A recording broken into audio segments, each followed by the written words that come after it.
दुनिया की तारीख ने देखा है, जब जुल्म की इंतहा हो जाती है, लाखों हाथ दुआओं के लिए उठते हैं, तो कुदरत एक बड़े बदलाव को अंजाम देती है। उत्तर प्रदेश हिंदुस्तान का सबसे बड़ा और आबादी वाला प्रदेश है। इसमें तमाम समाज, बिरादरी और मजहब के लोग रहते हैं, जिनमें बड़ा हिस्सा है गरीब तबकों का, जिनको दलित व पिछड़े समाज के नाम से जाना जाता है। इन पर हजारों साल से जुल्म और ज्यादतियां होती रही हैं। इस मुल्क में मुसलमान 700 साल तक इंसाफ और इंसानी उसूलों के मुताबिक हुकूमत संभालते रहे और इस दौरान गरीब तबकों को बड़ी राहत मिली, क्योंकि उनके साथ जात और मजहब की बुनियाद पर कोई भेदभाव नहीं किया गया।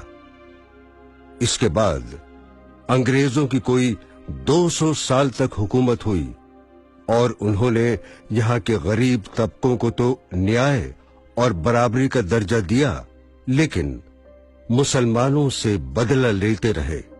कोई 90 साल की जिद्दोजहद के बाद सन 1947 में मुल्क आजाद हो गया। मुसलमान अपनी कुर्बानियों के बदले अपने साथ इंसाफ, भागीदारी व अपना खोया हुआ वकार वापस पाने की उम्मीद लगाए बैठा था, लेकिन कांग्रेस की सोच पर सामंतवादी व्यवस्था हावी हो गई, जो मुसलमानों को बर्बाद करने के मंसूबे बनाने लगे। 10 अगस्त 1950 को राष्ट्रपति का एक अध्यादेश पारित कर पहले उन्होंने मुसलमानों को 1935 में अंग्रेजों द्वारा दलित वर्ग में दिए आरक्षण से बाहर कर दिया, जिससे वे सियासत से लेकर तालीम और नौकरियों में पीछे होने लगे। धीरे धीरे कांग्रेस पार्टी द्वारा मुसलमानों के खिलाफ तमाम सरकारी कार्रवाई और फैसले, जैसे जमींदारी खत्म करना, मुस्लिम वक्फ बोर्ड जमीन पर कब्जा करना और सरकारी नौकरियों में अनकही रोक लगा देना वगैरह शुरू हो गए। मुसलमान कुछ समझ पाता कि बड़े पैमाने पर तमाम सूबों में फिरका वाराना वारदातें कराई जाने लगी, जिनमें पुलिस ने उनके साथ दुश्मन जैसा सलूक किया।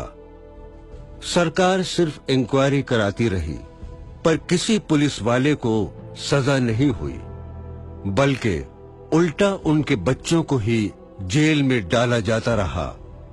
धीरे धीरे कांग्रेस सरकार की असलियत मुसलमान समझने लगा।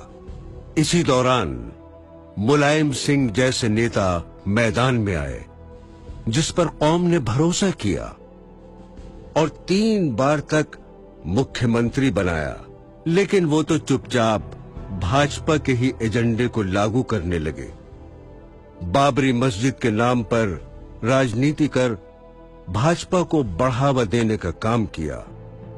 बाबरी मस्जिद गिराने वाले कल्याण सिंह को गले लगाया, उसके बेटे को मंत्री बनाया और साक्षी महाराज को राज्यसभा का एमपी बनाया और पुलिस में भर्ती के नाम पर सिर्फ अपनी बिरादरी को ही लिया।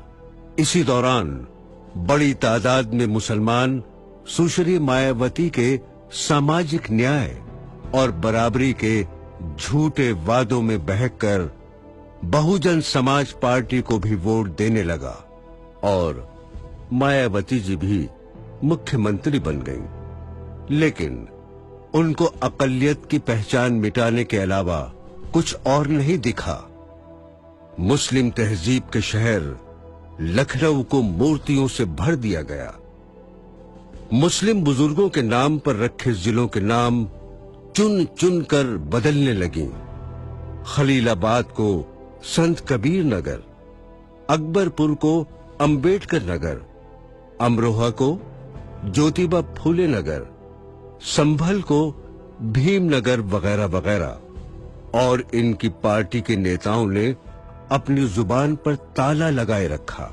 उनका काम तो कौम को वरगलाकर बसपा की झोली को वोटों से भरना रहा है और मायावती जी ने उनको और उनके जैसे वफादार नेताओं को इसका मेहनताना लाल बत्ती देकर अदा किया।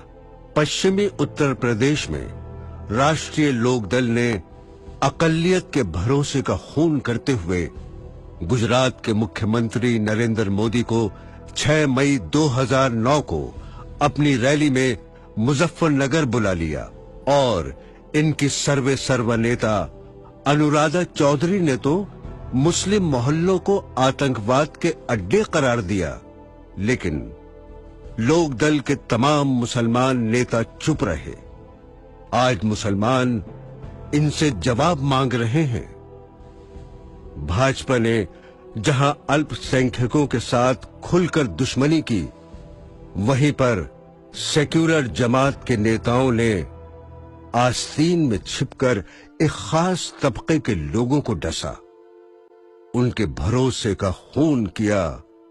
लेकिन ताज्जुब की बात तो ये कि उसके वोटों को अपने आकाओं की झोली में डालने वाले इन पार्टियों के नेताओं ने अपने अपने टिकट को बचाने की गरज से कौम पर हो रहे जुल्म पर चुप्पी साधी रही।